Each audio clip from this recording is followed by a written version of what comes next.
J'espère que vous avez préparé les popcorns car nous sommes dans un contexte totalement inédit. Vous avez bien lu le titre? Maintenant regardez ce graphique et vous allez directement comprendre.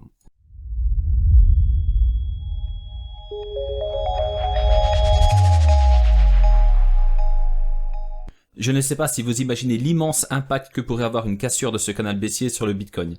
Vous l'avez compris, on va aller très loin dans cette vidéo. Je pense que vous allez devenir fou.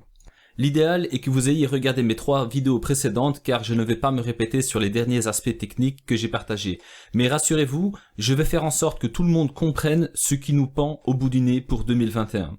Avant d'aller plus loin, pour ceux qui me découvrent, je suis trader pour compte propre et entrepreneur dans la blockchain. En effet, je développe un projet dans le secteur des données numériques avec la technologie blockchain.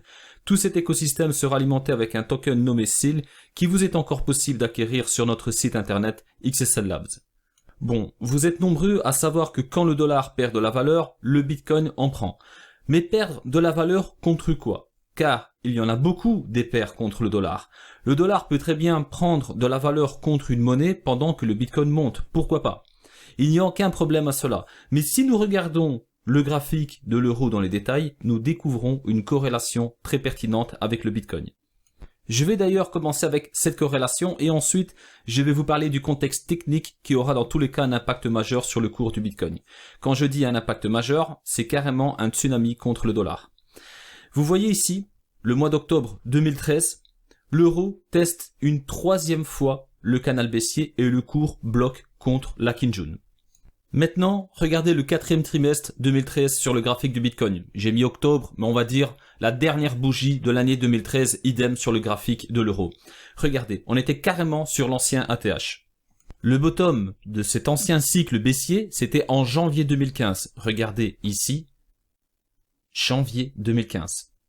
Je continue. Donc on forme un bottom ici sur l'euro contre le dollar et regardez, on teste encore une fois la Kijun en décembre 2017. Regardez ici, en décembre 2017, on était encore sur un plus haut du Bitcoin, c'est-à-dire l'ancien ATH, car on a formé un nouvel ATH ici donc en 2020, mais l'ancien ATH en 2017. Regardez ici, donc on teste la Kijun ici, ATH sur le Bitcoin, on teste encore une fois la Kijun ici, ATH sur le Bitcoin.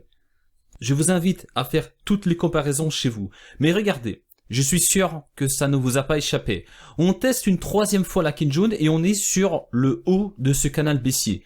Donc, il y en a beaucoup en toute logique qui vont se dire, mais ça y est, c'est fini, on va redescendre, on marque la fin de ce cycle haussier qui a débuté en décembre 2018. Oui et non, car d'accord, on pourrait donc suivre cette logique, mais le contexte technique ici est totalement différent d'octobre 2017 ou encore décembre 2017. Et je vais vous expliquer directement pourquoi. Donc, parlons de l'euro. Cette monnaie fiduciaire a été créée en 1999 et elle a été mise en circulation le 1er janvier 2002. Cette introduction succède à l'unité de compte européenne qui nous donne un visuel jusqu'aux années 80. Alors, l'euro, ça commence quelque part ici. Comme vous pouvez le remarquer, en super forme contre le dollar. Donc, on va vraiment donc marquer un plus haut. D'ailleurs, on était à 1,60$ pour 1 euro. Ça, c'était en 2008. Donc 2008, je vous rappelle, la crise. Ensuite, l'euro glisse dans un canal baissier, d'accord? Donc on glisse, on a des points de contact, regardez, c'est vraiment chirurgical, d'un côté comme de l'autre. Alors ici, en 2015, on devait tenir cette droite long terme, on la brise, d'accord? Mais par contre, regardez la lag and span, elle ne donne pas son accord pour aller plus bas. Du coup, la lag and span nous permet d'avoir un magnifique rebond ici, et ensuite former un double bottom. Regardez et surtout observez la puissance d'Ichimoku Kinkoyo. Ici, on teste donc parfaitement la Kijun, on a un rejet, on perd la Tenkan, on épouse la SSB. On brise ici cette droite long terme, donc c'était en janvier 2015. On devait rebondir théoriquement sur cette droite une 3e fois. La lag and span ne donne pas son accord pour aller plus bas. Regardez comme c'est parfait. On a un rebond parfait ici à l'intérieur de ce canal, mais aussi sur cette droite. Alors on forme le double bottom, on vient rechercher la Tenkan et là regardez, c'est magnifique. On vient buter donc contre la Kijun et on a de nouveau un rejet pour aller chercher maintenant cette droite et former un 3e point de contact. Alors vous le savez, les canals baissiers théoriquement c'est pour les casser donc à la hausse et vice versa. Donc les canaux haussiers, c'est pour les casser à la baisse. Donc l'objectif, il est énorme ici par rapport à ce canal baissier. Je vous rappelle que la formation de ce canal baissier a débuté en 2008. Nous sommes en 2020. Ça fait 12 ans que l'euro glisse dans ce canal. Et là, on arrive donc sur 1, 2, 3, 4e point de contact. Donc théoriquement, c'est toujours au 4e point de contact qu'on vient briser donc une figure. Ce n'est pas systématique, mais on va dire que de manière générale, c'est le 4e point de contact qui est vraiment donc très pertinent. Alors, bien évidemment, le cours de l'euro se retrouve plutôt face à une dalle de béton, en l'occurrence le haut de ce canal, la Kijun, la SSB, etc. Donc, sachant que la Lagenspan bloque elle aussi contre la SSB le chandelier, donc on a plusieurs freins. Alors, certains vont peut-être se dire, voilà, on va donc retracer, aller chercher au moins donc cette droite, donc l'euro va perdre de la valeur pour aller chercher cette droite, dégonfler aussi un peu ici sur le récit et de nouveau aller chercher cette droite. Oui et non, car ce qui nous intéresse ici avec cette clôture, donc on est en trimestriel, donc le 1er janvier on va clôturer cette bougie, c'est de voir où est-ce qu'on va se situer. Car si on clôture quelque part ici au-dessus du canal baissier, ça serait une première depuis 2008. Donc ça voudrait dire que là, sachant qu'on a un twist ici, ça voudrait dire que là, attention, on ne va pas donc terminer un cycle baissier haussier plutôt sur le Bitcoin contre la Kijun, mais peut-être le début de quelque chose d'énorme pour de nouveau aller chercher donc cette droite ici. Donc on peut imaginer 1 euro à 1,32 $. D'ailleurs, je rebondis encore une fois sur la corrélation du Bitcoin et de l'euro. Je vous ai parlé d'une corrélation avec l'euro jusqu'en 2017, mais regardez ici. Là, on a une bougie qui a été en formation en octobre 2018, donc dernier trimestre de l'année 2018. Regardez ici, donc là, je pense qu'on vient se poser sur la Tenkan. Alors, vous l'avez vu, donc on est descendu encore plus bas sur l'euro, et c'est là que ça devient intéressant. Regardez ici, on a donc à nouveau un bottom sur, ou plutôt au mois de janvier 2020. Regardez ici en janvier 2020. On était carrément ici sur le plus bas. Donc ça veut dire que, ok, on a un bottom ici sur le Bitcoin, on n'est pas venu rechercher ce prix, d'accord, mais là où on a vraiment lancé, regardez, depuis le flash crash du mois de mars, le Bitcoin ne fait que monter. Ça, c'est 3 bougies trimestrielles à la hausse. Donc le Bitcoin, il est quand même passé de 3700 $ à 20 000 $. Donc regardez l'euro, c'est une explosion contre le dollar. Donc on a vraiment un euro qui était valorisé à 1 euro, donc 0,6 $, et là on est à 1 euro, donc 1,20 $, pardon, je suis en train de m'emmêler les pinceaux, 1,20 $ pour 1 euro. Donc c'est énorme. Là on parle de l'euro et du dollar, d'accord? On parle pas d'une petite crypto-monnaie avec très peu de volume que vous pouvez donc avoir en visuel sur CoinMarketCap. Là, c'est vraiment du très très lourd. Donc, c'est poussé ici en 9 mois. Nous avons exactement la même chose ici. Allez, j'arrête avec la corrélation, mais regardez bien de votre côté, c'est vraiment énorme. Alors, maintenant, ce qui nous intéresse à nous, c'est, voilà, on vient buter encore une fois contre cette Kijun, mais disons qu'on pète ce canal baissier. C'est là que ça devient intéressant. Le contexte, il est vraiment inédit. On vient toucher une 4e fois, ce canal baissier. Disons que le pète. Imaginez un petit peu si l'euro vient toucher ne fût-ce que cette droite, qu'on monte à 1,30 $ pour 1 euro. Imaginez.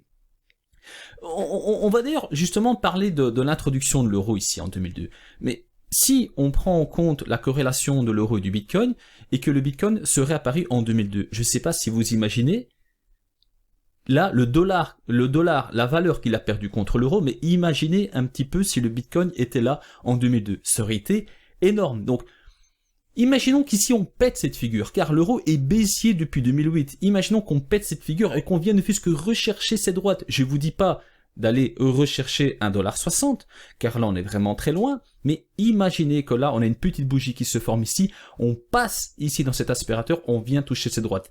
Quel impact cela pourrait avoir sur le Bitcoin? Je vous laisse me répondre en commentaire. Du coup, avons-nous des indices pour une potentielle hausse de l'euro contre le dollar? Regardez ici. Là maintenant nous sommes en mensuel. Les bougies trimestrielles, je les ai coupées en 3 et regardez ce graphique. J'ai une droite ici, d'accord? Vous pouvez le remarquer, c'est vraiment chirurgical. On vient donc, on a un 2e point de contact ici, un 3e ici, un 4e et regardez ici. On a un break On a un break, d'accord. On a un pullback, on vient même repasser légèrement en dessous, hein, d'accord. On vient repasser légèrement en dessous et regardez ici, on vient chercher la SSB donc à 1,21$ pour 1 euro. Vous l'avez vu, l'euro est très propre en mensuel. On a un double bottom ici. Regardez, on le distingue clairement avec la lag and span. Regardez, on tient compte uniquement des clôtures sur la lag and span. On a un double bottom parfait. Impulsion, on vient rechercher. Là, par contre, regardez, une quatrième fois cette droite. On n'a pas pu la péter. D'accord? Pourtant, on avait pu passer au-dessus de la Kijun ici avec la lag and span. On n'a pas réussi à aller plus loin. Ici, enfin, donc, les acheteurs font le job. On a un blocage ici sur la SSB, regardez, ça bloque, là on est en mensuel, et on a un blocage ici de la lag and span contre la SSB, mais aussi contre cette droite. Car oui, on a le chandelier qui passe, mais on attend toujours la confirmation de la lag and span. Alors oui, je vous l'accorde, ça aurait été parfait qu'on soit à 1,27$ ou 1,25$ quelque part ici avec la lag and span qui se balade ici en plein air, ça serait super, car on pourrait se dire avec pas mal d'aisance que voilà, je pense que pour le 1er janvier, on devrait être bon, même si après on a un pullback, on sait que 2021, c'est vraiment donc très bon pour l'euro et du coup pour le Bitcoin. Donc là, pour l'instant, ça bloque. On a besoin de percer ici la SSB, on a besoin aussi de percer cette droite ici donc par rapport à la lag and span. Mais en attendant, regardez, on a quand même quelque chose d'assez intéressant sur le chandelier. Je vous rappelle qu'ici, on est en 2008, et on a enfin break cette droite en 2020. Donc, on a quand même quelque chose. C'est pas comme ici où on bute contre la SSB, on a un gros rejet, on forme un double bottom, on rebute une fois ici. Donc là, enfin, on a donc déjà quelques indices positifs pour justement mieux appréhender le trimestriel. Donc, je vous rappelle ici dans le contexte annuel du Bitcoin qu'on a commencé donc ici en 2011 avec un cycle baissier, 2 années haussières, notre cycle baissier, 3 années haussières, encore une fois un cycle baissier qui a duré une année, et regardez ici. Donc, on brise à la deuxième bougie ici donc le plus haut annuel de l'époque en 2013, et ici donc on vient tester parfaitement ce plus haut annuel en 2019, et regardez ici, nous sommes à plus ou moins 2 semaines de cette clôture annuelle et on est largement au-dessus, donc 14 000 $ plus ou moins.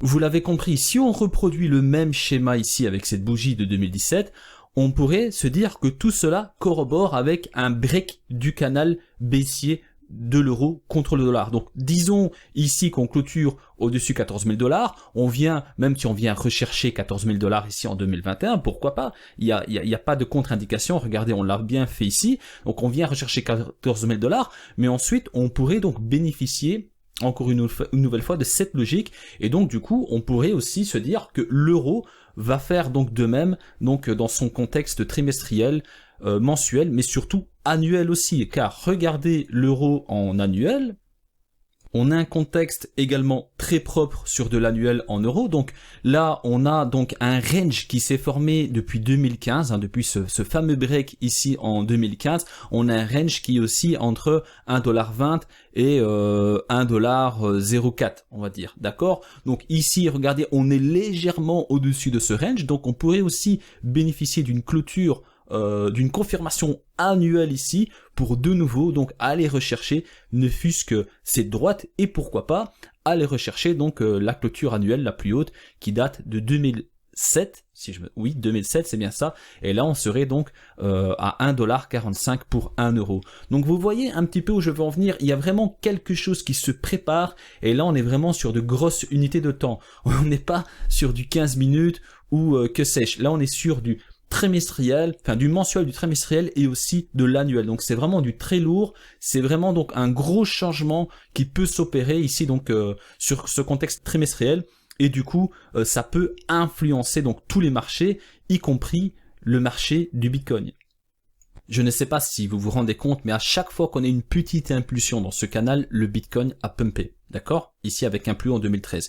Même chose à l'inverse. Mais regardez ici, on est en 2017. Regardez donc l'euro, l'impulsion de l'euro contre le dollar, où on est venu donc buter jusque la Kijun. Regardez le graphique du Bitcoin en 2017, ça a été énorme. Donc, imaginons que cette fois-ci, on break ce canal. Imaginons qu'on ait une confirmation en faveur de l'euro. Là, ce n'est plus une petite impulsion, d'accord? Ce n'est plus une petite impulsion contre le dollar. Là, c'est une confirmation. Donc, chose que nous n'avons pas eu depuis 2008, je vous rappelle. une confirmation de l'euro contre le dollar, je vous laisse imaginer l'impact positif que cela pourrait avoir pour le Bitcoin. Alors, on a cette droite long terme, mais regardez ici à partir de 2002, on a celle-ci avec donc un troisième rebond parfait. Donc, on peut dire que notre droite long terme, elle est ici, d'accord? Elle est ici. Donc, disons que on n'arrive pas à break ce canal, on pourrait donc imaginer un retracement jusque cette droite, je l'espère pas. Mais si on a un retracement donc de l'euro contre le dollar, donc on ne break pas le canal tout de suite, on pourrait donc imaginer une grosse latence en 2021, donc concernant le Bitcoin. Donc on pourrait imaginer donc un lancement du Bitcoin, genre à partir de l'été ou de l'automne de l'année prochaine. Mais pour l'instant, on n'est pas du tout dans un contexte négatif où on va aller rechercher cette droite. Pour l'instant, on est plus, comme vous l'avez vu, ici d'ailleurs sur du mensuel, sur des confirmations en faveur de l'euro. Donc, regardons, observons tout cela le 1er janvier, où ce qu'on en est, mais je pense qu'on a vraiment quelque chose qui se prépare et ça peut être très positif pour l'euro et aussi donc pour le Bitcoin du coup. Donc je vous rappelle qu'ici on est en échelle annuelle, regardez, on a peut-être déjà une confirmation annuelle ici en faveur de l'euro. Regardez, idem pour le Bitcoin. Et donc ici, je rebondis encore une fois sur ce graphique, on a déjà donc quelque chose qui se prépare aussi. Donc je ne sais pas ce que vous en pensez, je vous laisse donc juger par vous-même, mais je trouve tout cela très intéressant. Je vous ai présenté le graphique du 14 jours qui ne nous a jamais trompé une seule fois. J'ai eu énormément de retours très positifs, même de la part de professionnels. Donc là, on a trouvé quelque chose d'énorme. Donc là, je parle bien évidemment du 14 days sur le Bitcoin contre le dollar. Mais là, ici, ce visuel en trimestriel de l'euro contre le dollar, je trouve que c'est une pépite. Je ne sais pas ce que vous en pensez, mais je suis impatient d'avoir vos retours. En tout cas, nous allons regarder tout cela de très près, notamment pour le premier trimestre de l'année prochaine, car je pense qu'il y a vraiment quelque chose de très fort qui pourrait arriver. Je vous rappelle que le contexte date de 2008, rien que ça. N'oubliez pas que nous sommes sur du trimestriel, je vous ai présenté aussi de l'annuel, donc n'imaginez pas des grands retournements dans 2 semaines, 1 mois, on est vraiment sur du très lourd là, d'accord? Pour les impatients qui attendent 1 mois maximum pour faire de l'argent, oubliez, c'est pas ce genre de graphique qu'il faut regarder, il faut donc prendre le temps, être patient, on parle de l'euro contre le dollar, c'est quelque chose d'énorme, d'accord, on n'est pas sur 2 petits actifs dans le bas du classement de CoinMarketCap, donc même chose pour le Bitcoin, tout ça, ça peut prendre du temps, mais en tout cas, vu le contexte, vu ce que je vois là en face de moi, je ne pense pas qu'il faudra attendre des années, donc on verra tout cela de très près l'année prochaine, mais en attendant, je pense qu'on a quelque chose d'intéressant à surveiller tout au long de cette prochaine année. Merci à toutes et à tous pour votre attention, j'espère que cette vidéo vous a plu et si c'est le cas, n'hésitez pas de me laisser un petit pouce bleu qui fait toujours plaisir. Au passage, abonnez-vous à ma chaîne pour ne pas manquer mes prochaines publications, prenez soin de vous et à très bientôt pour de prochaines analyses.